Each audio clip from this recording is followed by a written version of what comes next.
We're going to introduce fire terminology services with SNOMED. We've seen so far today about the ECL language, and we've seen about various use cases, including analytics. And our analytics tool uses fire terminology services to run all those queries in real time. And we've looked a bit about the theory of analytics in health registries, for example. So this session is justifying why terminology services are recommended by SNOMED International, how SNOMED and FIRE standards work together, and some implementation examples. It's a fairly technical session. There's a lot of HTTP requests and GET operations, so apologies in advance. So why use terminology services? Search algorithms and finding the most relevant results quickly are really key for clinicians and having a good user experience. And that, of course, directly relates to data quality. And if we don't have good data quality, then we can't, do all the secondary uses of data. And we can't realize the value of SNOMED CT. Terminology services can also assist with navigation of terminologies. Of course, they can run the standardized queries like the ECL queries. And terminologies are updated frequently, or can be updated frequently. And I suppose terminology services, because they're responsible for terminologies, they should be easy to update.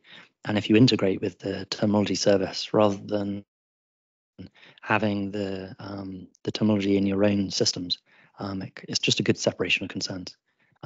It reduces your work. There's a slide here about terminology architecture.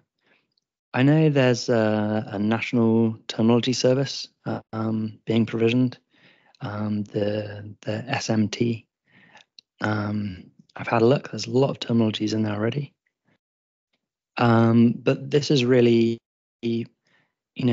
for in most countries, they have a national terminology server that's responsible for putting new content into the ecosystem. It's not usually the server that handles all the queries in production systems.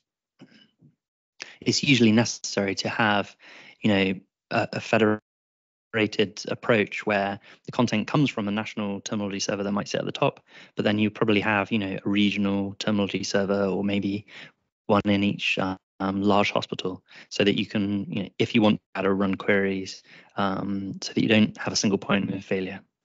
So that's really relevant for the session we'll do straight after this, which is, setting up a small lightweight terminology server that's, runs very quickly, but still uses all the same standards.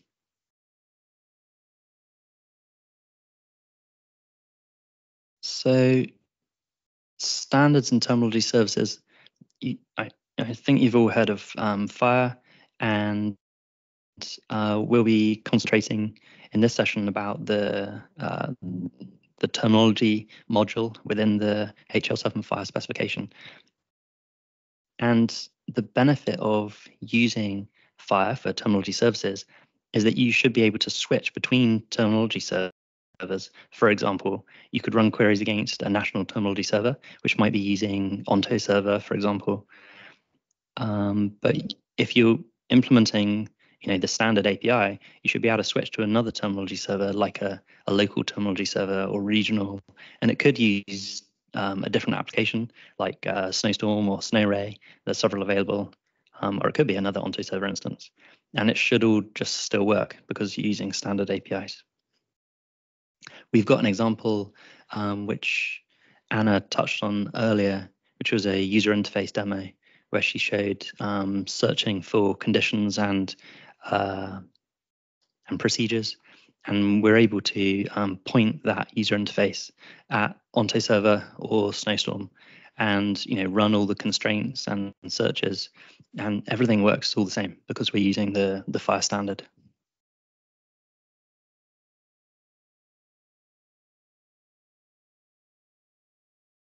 So we're going to be focusing on the terminology module, and if you look at the fire documentation, it's all nicely laid out. And in level 2 here, we've got the terminology module. So when someone says fire server, they typically mean a server that has, all the patient data, the medications and workflows and financials in it.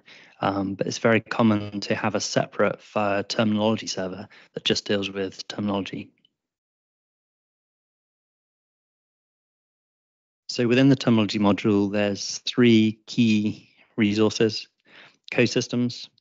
An example of those could be SNOMED CT, the international edition. It could be LOINC, it could be ICD-10.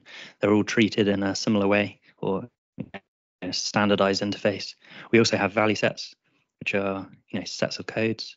It could be a nursing activities subset, or a large set of clinical procedures.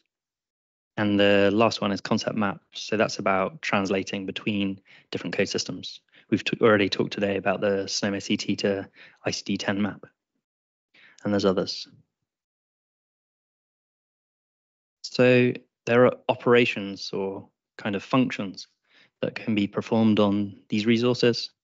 The code system has lookup, and this gives the details of a single code. For example, you might look up all the descriptions of a code, or you may look up the modeling of a code that can come back as an expression from the terminology server. You can also validate that a code that you have is in some version of a code system, and you can do some like hierarchy testing where the 2 concepts subsume each other. Do they have an ancestor or descendant relationship? So those are the operations on the code system resource. On the value sets, you can expand them, which is listing out all the codes in the value set.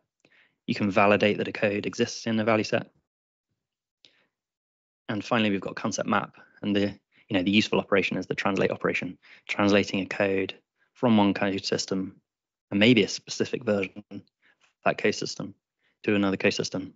For example, SNOMED to LOINC, or SNOMED to ICD-10.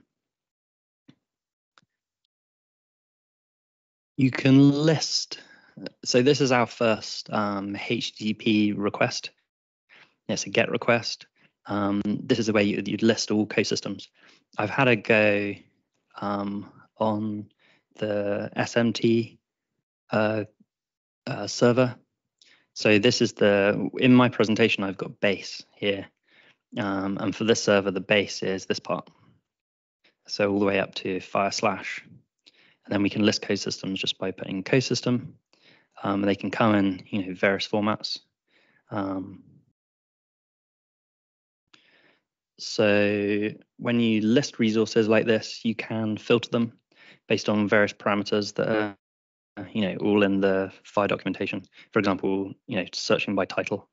And the value set and the concept map resources work in the same way. You can list the value sets just using /value set /concept map to find what's there. I'm going to switch to using these examples in a different terminology server that has SNOMED CT loaded, because I'm not able to access SNOMED CT in this one yet. I think it's work in progress. I'm going to switch to the SNOMED International public snowstorm instance, which mustn't be used in production systems, but it is there for reference purposes. I could put this base URL in the chat. You're welcome to try it out. If I can figure out the team controls. That's not my screen, that's Mail's screen.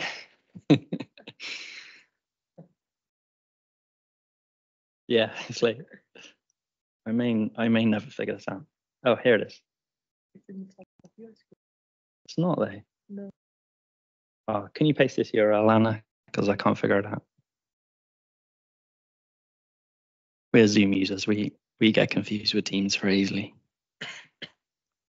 All right, so I'm going to use this base URL anyway for these. You could just type it out: snowstorm.ihdsdatools.org/file. So we're going to look at a few of the operations. I'm going to go through relatively quickly because you may already be familiar.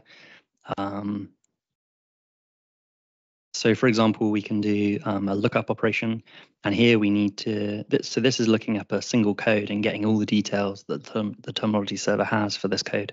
We have to give a system parameter, and this is the generic one for SNOMED CT. So it will pick some version of SNOMED CT. We haven't specified which one exactly, and we specified some code. So we're looking up a concept.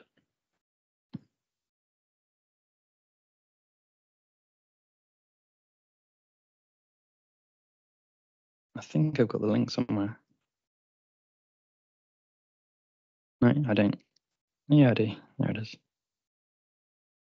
Open.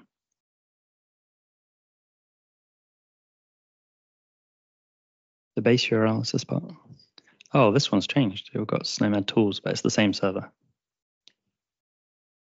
So here we've looked up a code for myocardial infarction, and the snowstorm instance has given us back the fact that it's not inactive. Very important. We've got various other properties. We've got a list of all the synonyms for this concept. If we search for value string, we've got heart attack, MI, cardiac infarction, many others. We've got a list of parents, a list of children. This is obviously the position in the hierarchy. It's also possible to get all the inferred relationships back as an expression. We have to use a properties parameter for that. We can look up a specific addition. On this snowstorm server, we have, I'll show you. We have many code systems loaded, nearly 200. They're all SNOMED CT, but they are different versions and different editions. So we've got several from Argentina over different releases. So they're listed separately because they're different versions of the same edition. Then we've got some Australian. We've got the international ones are there, the Belgian ones. So obviously when you make a call to this server, because it has so many versions, we need to be a bit more specific. So we can do that using the SNOMED URI standard, and that allows us to use modules to select which edition we want. I'm going to run this using the Belgian edition, only again because it's got some French-like terms in it. So here I've put snowmed.info/SCT, and then this is the identifier for the Belgian edition.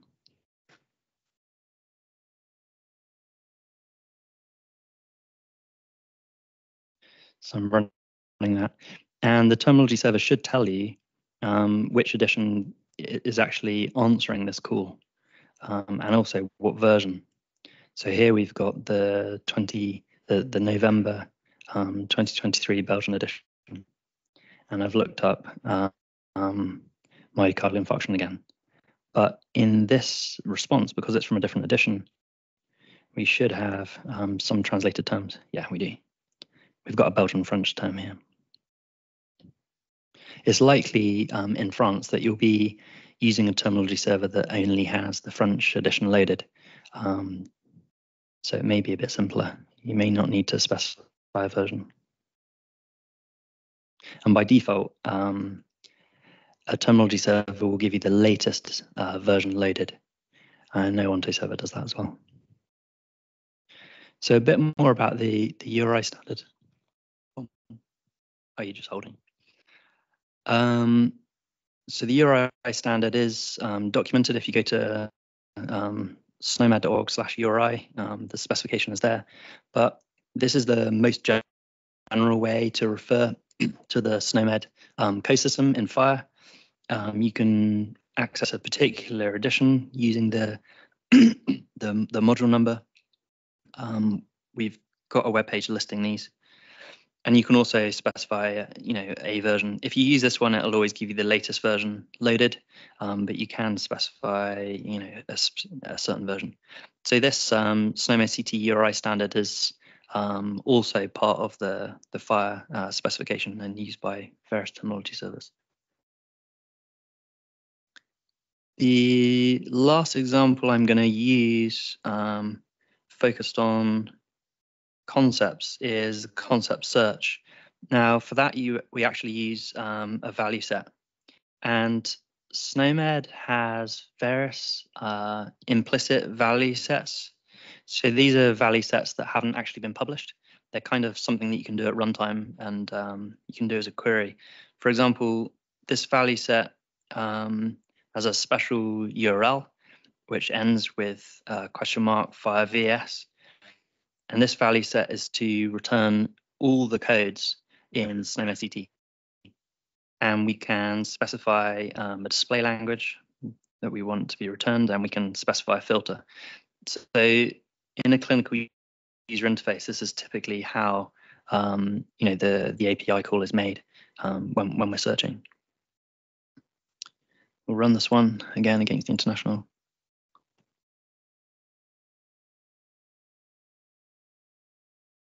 Might take a while. Yeah, that's an idea. I'll go to the UI demo. Jumping around a bit. So this is the UI demo. You're welcome to try this one out. It's snomed.org/UI. It doesn't have a database. It's just a front-end application that it has lots of tooltips in it and these I buttons, and it shows how various constraints can be used. And it's quite fun because you can switch terminology servers up here. You can pick Snowstorm or the R4 version of Ontity Server, which is publicly accessible. And you can see that the sum of the search ranking is different, but on the whole, it works the same. So we search for append in disorders, and we get appendicitis. And we can see the in the network panel, we can see the FHIR call happening here. So we're doing it's very small on these screens, but we're doing a value set expand operation essentially. All right, I'm going to move on because I'm going to try and get through to the exercise at the end of this. Accessing SNOMED subsets within the FHIR API. A subset is essentially a list of codes. It could come from anywhere in any hierarchy. For example, a set of surgical procedures or something more specific like disorders within morphology. They could be used for data input. Yeah, they're commonly used for constraining, search and data entry. They could be used in a research or analytics use case for specifying groups of patients. This lists various types of implicit value sets, and they are all documented as part of the HL7 FHIR specification. But the common ones that we use are this one with FHIR VS equals ref set, which allows you to expand or search within a SNOMED reference set. This one gives you all subtypes of some concept. It's kind of a shortcut for ECL. And this is the one that we use for ECL. Yeah, so which one you need depends on how you decide to distribute or to maintain your subset. Do you just want to maintain the query, or do you want to have it a real subset as a reference set that you distribute? So that will determine which request to use. There are various reference ref sets published in the international edition. You can find them if you go to the browser and you search for a simple type reference set. They're listed as the children. Here's an example of an ECL query. So again, it's an implicit value set. It's a value set that doesn't really exist. I wonder, actually, I haven't tried this, but if we go to Snowstorm and we list the value sets that it has, it thinks it's only got 2. So there's only two real Fire Valley sets that exist. One is about allergy intolerance, and there's another one about the general global patient summary. So that's what an implicit value set is. It doesn't really exist. It's using a query. Yeah, I'm going to paste this one in just to show an example of running an ECL query. I need to take out the term because I don't think it will like it. I think it doesn't matter on ours, but onto server breaks. Ooh, what have I done? I've broken something. That's this. Yeah. Okay.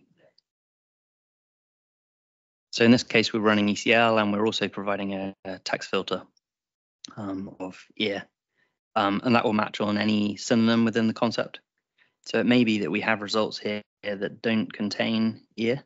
Yeah. So there's no ear in the display in the preferred term, but ear is matching some synonym. Yeah.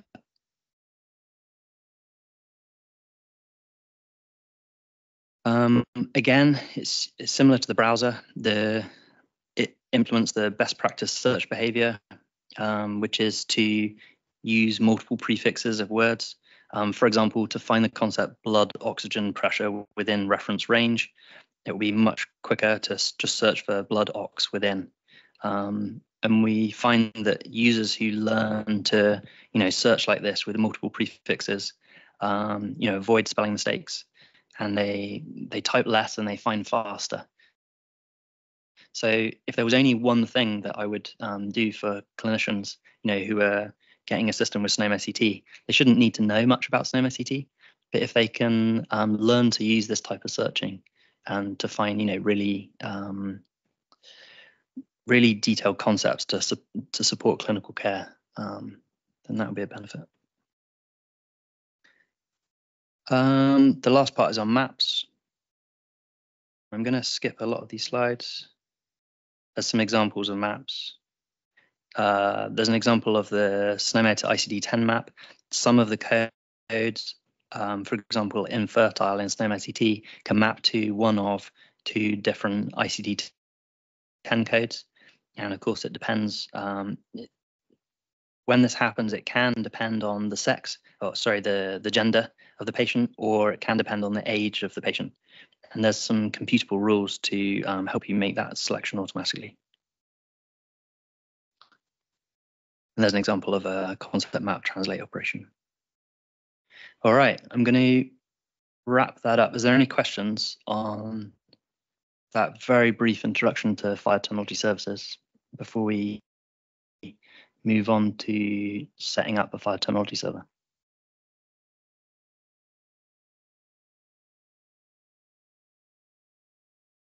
Thank you. Is there any part of services which are covered by the browser which are not by the GET services?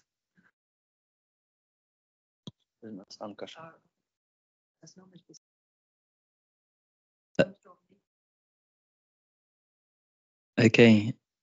Can you give an example of something that might not be covered by the fire terminology service? Okay. Yeah, that's covered. Yeah, that's listed at the top as a property. And if you're using ECL to do a selection, you'll only get active concepts unless you put the history supplement in.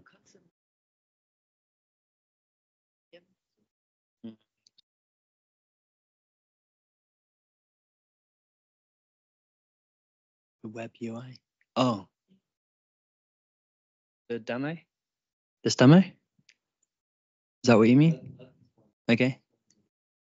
Oh, the browser. Yeah. Okay, so the browser doesn't use that API. The browser uses a native SNOMED CT API. I don't recommend integrating with it because it's not part of a standard.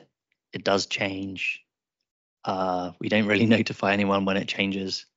I recommend using the Fire API. And if I may, if you are trying to access to the browser API, SNOMED International team will blacklist your IP address during, I think it's 24 hours, to avoid anyone trying to steal SNOMED CT content. So it's best to avoid using this API. Yeah, it's true. So there's a statement at the top, a copyright statement, but there's been it says that you need to register essentially and adhere to the implementer agreement. But there's been conversations recently about how this should work, the license agreement within the Fire terminology server. We haven't really figured out the best way yet. Obviously, you can access this stuff without accepting any license. That's mostly why the SNOMED CT is not available on Fire through the SMT. We need to check with Rory regarding this question. All the technical stuff is done. It's more about the license and how do we handle the fact that how do we ensure that people are using SNOMED CT correctly regarding the license. Yeah, it's common not to expose SNOMED CT in a terminology server if the client is not authenticated. Right. No, but there is issue with the Fire spec. You can't use if you are trying to use another server to validate. You can't use the authenticate features. So.